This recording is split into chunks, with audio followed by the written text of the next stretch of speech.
Rafael, por favor, damos inicio formal a su sesión y él será entonces el expositor del día de hoy, de mañana y del viernes. Gracias, César. Adelante. Bueno, muchas gracias. La verdad, muy contento de estar aquí siempre, participar en las actividades del posgrado. Yo soy egresado de este posgrado en las versiones de maestría, por lo que me siento muy cómodo francamente de estar aquí ahora, ¿no? Este curso, bueno, está organizado de una forma que decidimos una serie de prácticas que tuvimos después de ver cómo venían los proyectos del coloquio de la maestría. Decidimos darle una orientación un poquito teórica, pero no se espanten, tampoco son planteamientos filosóficos ni nada, es una teoría bastante aterrizada a este curso. Sobre todo a mí me preocupaba un poco lo que veíamos en los proyectos que estuvimos realizando ahora en el coloquio que acaba de pasar, es que hay una confusión fundamental en torno a la creación de un proyecto de investigación. Se tiene que ver que la mayoría de los estudiantes, la mayoría de nuestros estudiantes ahora en maestría, no todos, obviamente hay excepciones y no todos, y no es un error, pero están confundiendo una serie de elementos en la formulación misma de un proyecto de investigación, y la cosa más esencial que están confundiendo es lo que es un problema de investigación con un caso de estudio. O sea, esto implica de que cuando tú le preguntas a un chico o una chica qué es lo que está haciendo, empieza a hablar sobre las figurillas o sobre la cerámica decorada o sobre el patrón de asentamientos. Sin embargo, en realidad se quedan en la descripción de un caso particular de estudio, pero no hay problemas de investigación. En realidad, precisamente con toda esta reflexión, lo que se decidió fue hacer un curso en términos de que abarcáramos una perspectiva teórica de lo que es la arqueología, de lo que finalmente, cómo estamos planteando nuestro trabajo. Entonces, este curso está señalado como un curso de arqueología teórica, pero sin ir en las particularidades, ¿no? Precisamente se formula con una intención más allá de la historia cultural de Mesoamérica o la historia cultural de algún sitio en particular, se formula con intención de un corte, de una estrategia metodológica, ¿no? Que sirva en realidad para formular un proyecto de investigación que tengan las bases de alguna forma para distinguir básicamente estas dos áreas. Una cosa es un caso de estudio y otra cosa es el programa de investigación, ¿no? Aquí, en realidad, ¿cómo estamos? ¿Cuál es el conocimiento aquí? ¿Quiénes son arqueólogos o antropólogos o cómo viene aquí la situación? ¿Quiénes son arqueólogos por aquí? O sea, ustedes me pueden ayudar en cualquier momento, ¿no? Si me estoy atorando, y espero que contribuyan a la presentación. Y de los demás, ¿quiénes tienen ciertas nociones sobre antropología o arqueología o quienes vienen más o menos para saber cómo están? Ustedes son nociones de antropología, nociones básicas, ¿no? Bueno, pues igual yo espero también, no solamente que sea la presentación de aquí para allá, sino que sea a la inversa.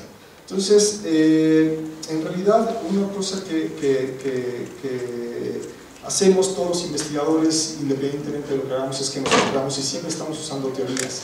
Eso es una constante permanente. Nunca dejamos de usar teorías. Entonces, bueno, esta sesión está organizada, bueno, esta parte del curso propedéutico está organizada en 3 sesiones, la de hoy, la de mañana y la de viernes, ¿no? Las sesiones las voy a organizar un poco en 2 bloques, aproximadamente, bueno, de 10 a 11:45, con un receso de media hora para el cafecito, y bueno, y la siguiente de 12:15 a las 2. Igual, no pueden participar, siéntanse libres de alzar la mano y participar y preguntar, no hay ningún problema. Entonces, estas 3 sesiones las tengo o se organizaron en torno a lo que implica, ¿no? La teoría, las principales teorías que se han identificado en el pensamiento arqueológico. Obviamente hay muchas más. Esta es una visión un poco sesgada de lo que implica la teoría en la arqueología. Sin embargo, hay 3 tendencias que son las principales. Bueno, los textos, ¿ya tuvieron acceso a los textos que les envié o todavía no han tenido acceso? No los tienen. Si por algún motivo no los tienen, yo los tengo, yo los entregué en PDF, así es que si alguien los quiere se los doy y se los distribuyen y para que tengan acceso, porque estas lecturas, esta presentación está organizada en torno a las lecturas que supuestamente ya deberían tener o que van a tener acceso, ¿no?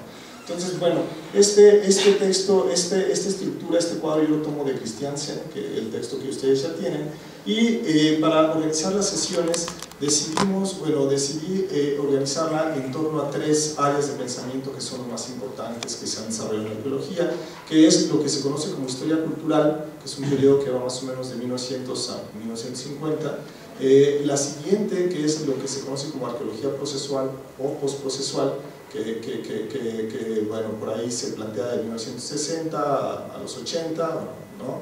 Y finalmente la arqueología postprocesual. Obviamente este esquema simplifica mucho el desarrollo del pensamiento arqueológico. Aquí no están consideradas algunas variantes funcionalistas o marxistas de la arqueología con una intención de sintetizar, ¿no? Igualmente este corte es el corte más, la interpretación anglosajona que se ha hecho de la arqueología. Sin embargo, aquí nosotros, y mañana lo vamos a ver un poco, aquí nosotros tenemos algunas vertientes, que eso sí lo vamos a abordar mañana, que no está presentado aquí, que es nuestra arqueología social latinoamericana, que es una aportación básicamente de los arqueólogos latinoamericanos a estos esquemas. Entonces, en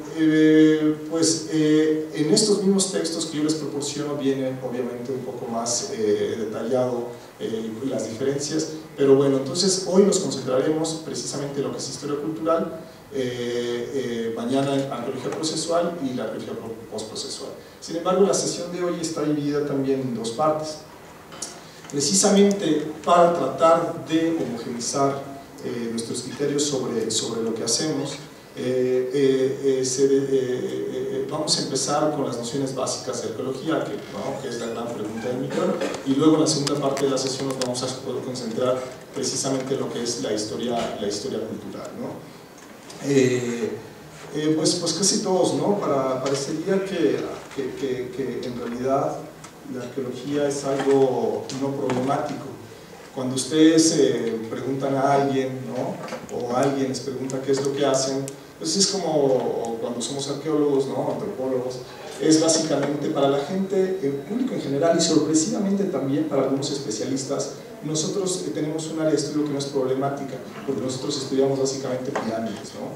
O sitios arqueológicos, o mis colegas podrán, ¿no?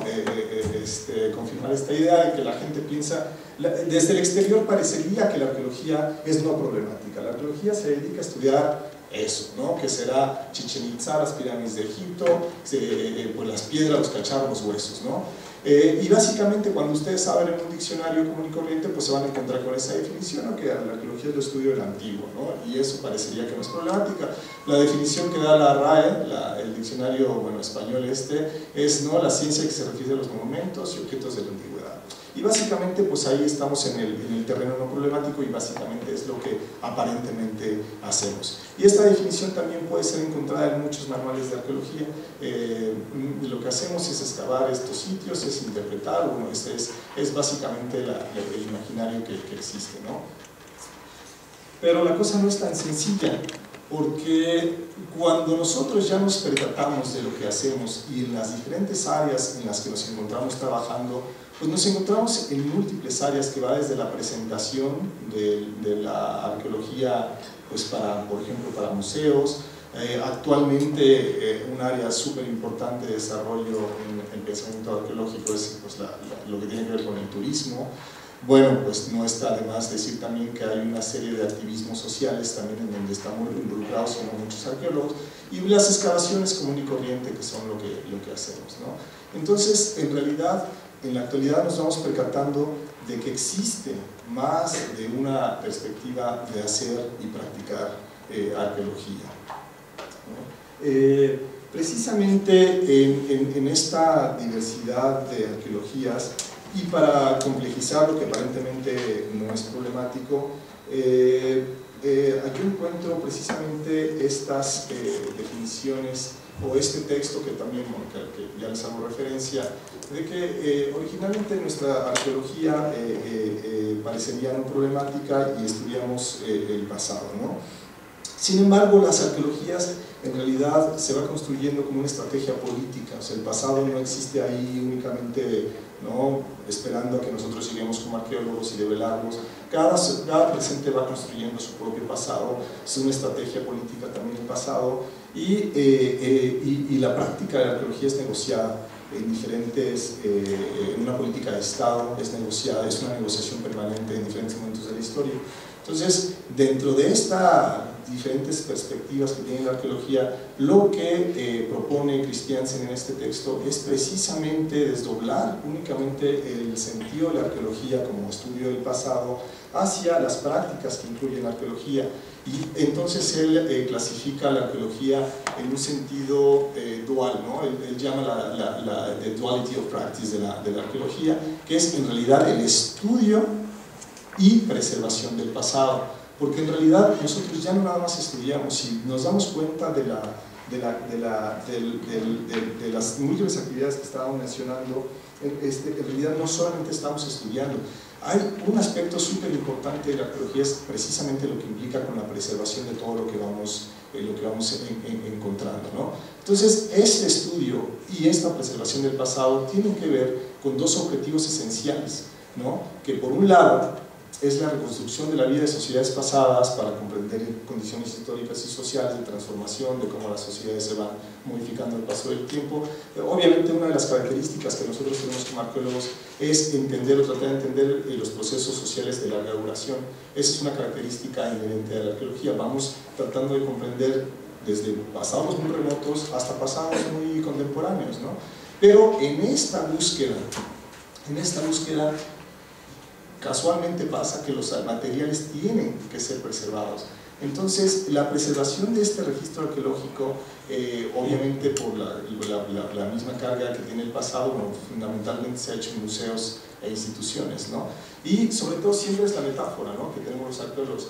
Muchos arqueólogos trabajamos en el intento de salvaguardar muchos materiales, muchas preguntas quedan sin responder con la metáfora, ¿no?, del futuro, de cuando vengan las nuevas técnicas, alguien va a llegar y va a investigar estas cosas que ahorita no podemos entender. Entonces, en realidad es muy importante esta doble función de la arqueología, porque se convierte también en la preservación física de lo que implica estos restos del pasado, ¿no?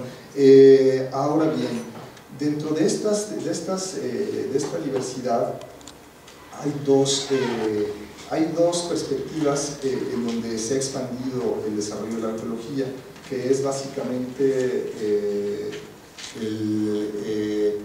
dos áreas, que es la patrimonial y en universidades.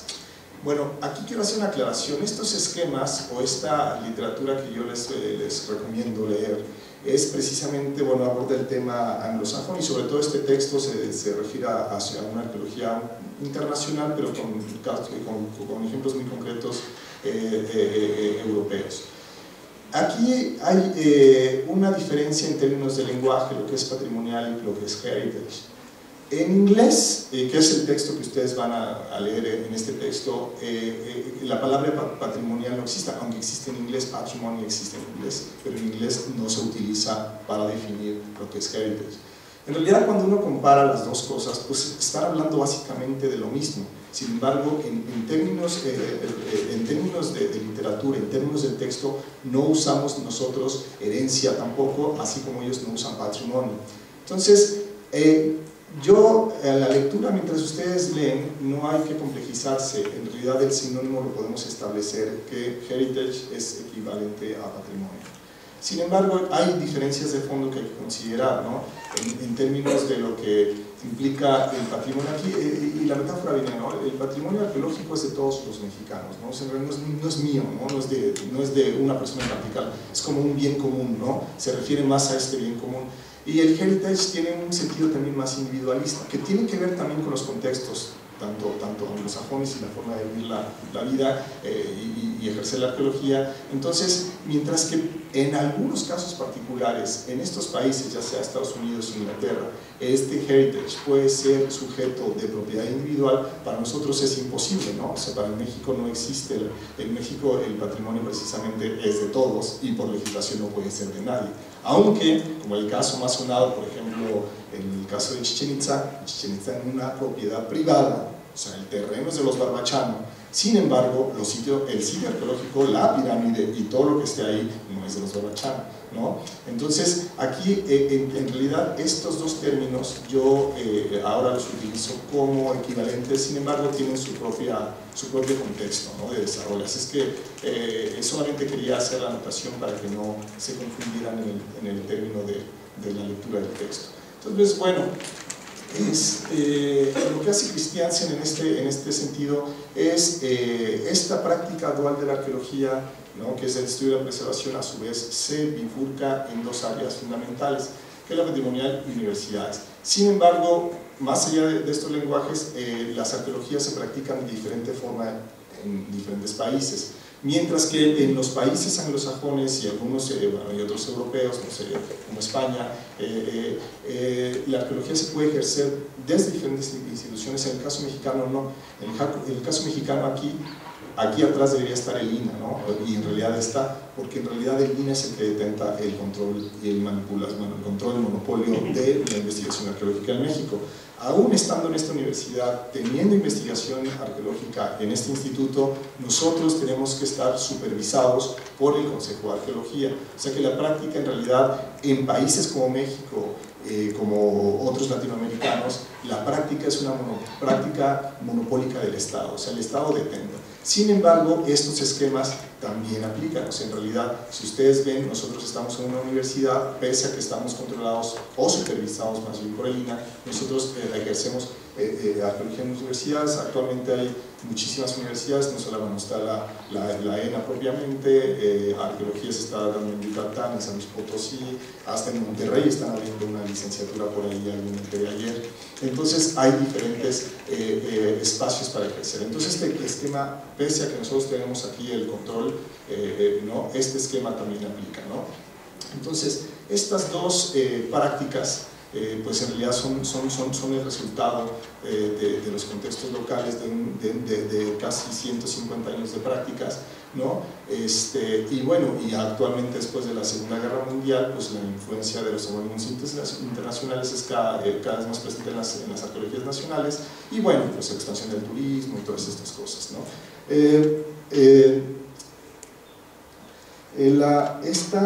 Precisamente esta dualidad que propone Christiansen se bifurca también en una serie de, digamos, en 4 áreas fundamentales en las cuales hacemos nuestro trabajo. En el trabajo arqueológico, más o menos, estas son las áreas más comunes que tenemos, ¿no? Que por un lado es el registro. El registro es una cosa puede ser muy tediosa, que lo digan mis colegas, si no, puede ser también muy interesante, pero es un registro exhaustivo de lo que se va encontrando uno en los contextos culturales, ¿no? Y eso puede ser desde una excavación que va un recorrido de superficie, una fotografía aérea, en el marco, ahí está mal, me equivoqué. Bueno, en el marco de diferentes instituciones, no crean, seguramente estaba leyendo el periódico y me quedé con él. Entonces, bueno, la presentación igualmente, esta presentación, ¿no?, tiene que ver con cómo estamos guardando, cómo se conservan los materiales. Y bueno, pues aquí se divide, ¿no?, también tanto los muebles inmuebles, que son las pirámides propiamente, las estructuras arquitectónicas, como los objetos materiales, ¿no? La interpretación, la enseñanza, que se da en universidades, y bueno, y la presentación, que es muy importante porque es en realidad la forma en que comunicamos nuestro trabajo. Ahora, esto parecería no ser problemático, ¿no?, para aquellos igual, ¿no?, que pues es muy sencillo, para aquellos que no están familiarizados con la investigación arqueológica, en realidad es un procedimiento que tiene una metodología muy específica. Y por ejemplo, solamente creo que se me fue antes. Bueno, este proceso que les estaba mencionando antes, este proceso que tiene que ver con todas estas partes, este procedimiento, en realidad cuando uno se enfrenta a los contextos culturales, la arqueología las que documenta, que se interpreta. En realidad estos son unos hallazgos que existen en el norte de Sonora. Por ejemplo, uno cuando va a campo, generalmente se encuentra todo fragmentado, ¿no? Todo, una serie de elementos que aparentemente no están conectados y que, bueno, que a nosotros nos dejan interpretar que son sitios arqueológicos. En este caso, identificamos un taller de concha. En realidad, cuando ustedes están caminando se encuentran una serie de elementos que esta parte puede estar todo disgregado. Imagínense que ha pasado 2000 o 3000 años para que nosotros encontremos esto. O sea, hay un proceso de transformación y de posición de lo que implica el registro arqueológico. Uno clasifica, documenta, interpreta y luego llega, estos ya son procesos interpretativos de cómo este tipo de materiales llegaron a ser una secuencia que implica la manufactura de brazaletes, en este caso en particular, porque hay miles de ejemplos, ¿no? Hay miles de ejemplos de cómo vamos interpretando, pero bueno, entonces este esquema que veníamos allá abajo, que veíamos anteriormente en la diapositiva anterior, el registro implica precisamente, este es el registro, ¿no? Aquí nosotros llegamos hasta con bolsas de plástico, con una serie de coordenadas geográficas, con GPS, ¿no? Para recolectar esta información y posteriormente llevarla a cabo. Y aquí es muy importante precisamente de que esto no es inmediato. Aquí el punto es cómo se van recreando estos pasados, cómo nosotros vamos comprendiendo lo que implica estos pasados. El pasado no es una masa homogénea ahí esperando a que lleguemos a arqueólogos y que está ahí y que lo creemos, ¿no? Wow, este es el pasado. El pasado siempre es un proceso de interpretación, que eso es muy importante. Ahora, cada sociedad, tanto en el presente como en el pasado, va recreando su propia visión del pasado y del mundo y del presente. Entonces, por ejemplo, en este caso, en nuestro pasado, ¿no? En el caso del nacionalismo mexicano, de cómo utilizado ciertos elementos, este es parte de un pasado, digamos, bueno, ya aquí de contacto, ¿no? Pero un pasado. Este pasado se reinterpreta en términos de los nacionalismos. Y finalmente cómo se reproduce en ciertos elementos culturales comunes que son las monedas. Y como esto, pues hay miles de ejemplos y bueno, y también llegar a las cosas, a los aspectos comerciales y contemporáneos de la arqueología, de cómo se van recreando estos pasados. En esta edición de hace como 2 años, de esta edición de Coca-Cola, que en realidad, la verdad, que se pusieron a trabajar y produjeron una serie de como 12 o 14 diferentes envases y todos tenían que ver con el pasado, ¿no? Entonces este pasado cómo se va recreando de acuerdo a las perspectivas contemporáneas del presente. Entonces aquí se van incorporando estos elementos. Esto parecería muy abstracto, muy claro, ¿no? O sea, está el águila se convirtió en símbolo nacional y el símbolo nacional circula cotidianamente en nuestras monedas. Sin embargo, cuando nosotros nos enfrentamos a los contextos cotidianos, en un contexto común y corriente, en realidad nos vamos percatando de cómo este pasado no está ahí. El pasado es un proceso de interpretación siempre presente, porque este pasado implicó diferentes pasados en la creación de su propio presente, ¿no? Este ejemplo es muy característico, ¿no? Pues todos conocemos Templo Mayor, todos conocemos, no sé si la mayoría pues conocido Templo Mayor. O sea, aquí la importancia es cómo se va recreando este pasado. Ustedes tienen en esta imagen ¿no? las diferentes etapas constructivas de Templo Mayor. Y bueno, para aquellos familiarizados con la arqueología del centro de México, pues aquí, por ejemplo, lo que pasó en estas ciudades, bueno, creo que todos estamos más o menos familiarizados, ¿no? Es que existía en un momento determinado una ciudad, Tenochtitlan, para la siguiente gobernante lo que hicieron fue reproducir esta misma ciudad, entonces quedó arriba de la anterior y así hasta como 13 veces, ¿no? en este caso. O sea, aquí nosotros lo que tenemos, aquí adentro estaría la primera ciudad, luego estaría la segunda ciudad, luego la tercera, y aquí estamos, estas escaleras corresponden a una de estas reinterpretaciones que ese pasado hizo de su propio presente y que construyó y lo materializó en las estructuras. Esto es lo que nosotros vamos. Esto ya es un proceso de interpretación. Sin embargo, cuando uno está enfrentándose a los contextos arqueológicos, la situación no es tan clara, porque imagínense que esto hasta 1978 pues estaba cubierto casas, ¿no? Y después del 78, pues obviamente se ha ido excavando. Entonces ustedes no excavan con esta visión panorámica que tenemos aquí. El arqueólogo va excavando por pocitos de 2x2, de 1x1, de 3x3, de una trincherita de 5 metros, y entonces lo que tenemos es que vamos entendiendo y tenemos que ir comprendiendo cuáles son estos procesos de deposición, que es muy importante. Entonces aquí vuelvo a lo mismo, el pasado que trabajamos los arqueólogos no es un pasado que está ahí esperándonos a que el Templo Mayor nos estaba diciendo aquí, ahí estoy en la etapa constructiva número 2A, ¿no? Y después viene la 3A. No es cierto. O sea, este es un proceso de interpretación permanente. Entonces el pasado no está ahí tratando. Este ejemplo es uno de los mejores ejemplos, pero eso pasa aún en las conchitas que yo les enseñaba hace rato, aún pasa en esos contextos. Imagínense todo lo que ha pasado en 2000 años en un contexto de playa. O sea, cuántas veces la marea ha subido y bajado, cuántas veces en el propio pasado hubo interpretaciones de ese pasado, y luego al llegar nosotros perturbamos también los contextos. Entonces es muy importante reconocer que la práctica arqueológica precisamente no es una práctica inmediata, no es andar con las pirámides, no es andar allá, ¿no?, tomándose las medidas en esas pirámides. Es siempre un proceso reflexivo que implica la excavación. Ian Hodder, que es uno de estos arqueólogos que vamos a ver mañana, el viernes, precisamente no menciona, la arqueología es un proceso interpretativo que se encuentra desde el momento que uno está excavando. O sea, la interpretación en la arqueología empieza en el momento de estar excavando con una cucharilla, ¿no? Entonces,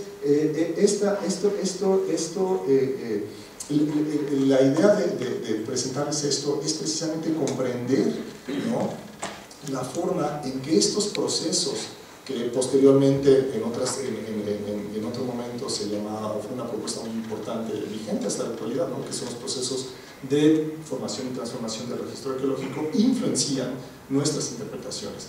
Todo lo que pasó aquí, antes de que nosotros llegáramos a excavarlo, o los arqueólogos que llegaron a excavarlo, ¿no?, están influenciando lo que ellos están observando, tanto a nivel metodológico, como a nivel cultural, como a nivel natural, como a nivel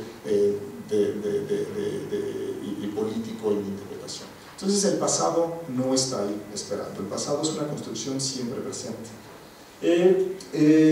Bueno, ya hablando un poco más en un corte más general, pues los contextos que trabajamos los arqueólogos son muy diversos, ¿no? Los contextos en donde hacemos la investigación implican una serie de sitios que más o menos, y de contextos que más o menos, bueno, aquí es poco aproximado, ¿no?, que va de la evolución ya del Homo sapiens sapiens, o sea, ya aquel que construye arte, que ya entierra a sus muertos, el que ya bueno, muy relativamente, que digamos 100.000, 50.000 años después, no sé, pero bueno, aproximadamente, nosotros nos dedicamos a una escala temporal que más o menos va de este tiempo hasta el establecimiento de la sociedad industrial, porque actualmente pues tenemos la arqueología industrial, ¿no?, que se hace, por ejemplo, en las fábricas de papel, ¿no?, que tenemos aquí algunas. Entonces pasamos desde nuestros famosos cazadores Clovis, que estos son de más o menos de 10.000 o 100.000 años antes de Cristo, que bueno, aquí está la interpretación más coloquial de lo que hacían estos, ¿no?, hasta, bueno, pasando por pinturas rupestres, por arte rupestre y por grandes asentamientos. Entonces, la área de trabajo de los arqueólogos no tiene únicamente nada más que ver con las pirámides y los sitios espectaculares, sino abarca un amplio espectro en el tiempo.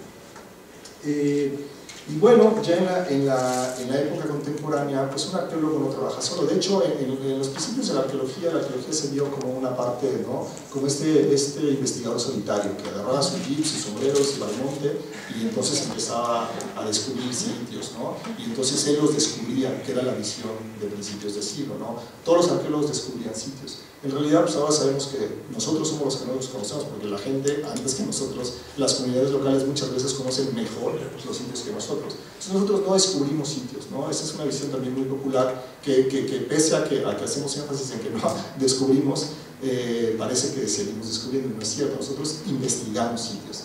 Entonces, en el pasado sí es cierto esta distinción, ¿no?, que ha venido también a ser como exacerbada por las imágenes de Indiana Jones, ¿no?, ahí corriendo detrás de la bolsa de fuego, el cráneo ese de cristal.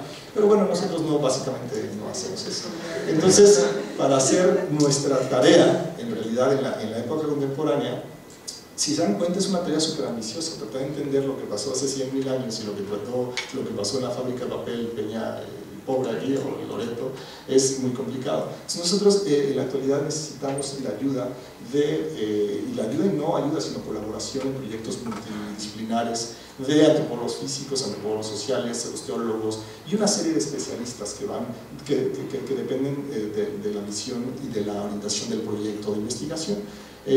Todos estos especialistas contribuyen al estudio de análisis sofisticados, ya sea de análisis físicos como isótopos o dendrocronología o el DNA o el famoso carbono 14, ¿no? Entre muchos otros, ¿no? Entonces, aquí también nosotros, debido a esta diversidad que tenemos de contextos, la arqueología que se ha dividido en diferentes campos. En el caso mexicano, bueno, pues se divide más como en la arqueología mesoamericana, ¿no? La maya, la olmeca y eso, o a veces se especializan en el preclásico, en el clásico, en el posclásico.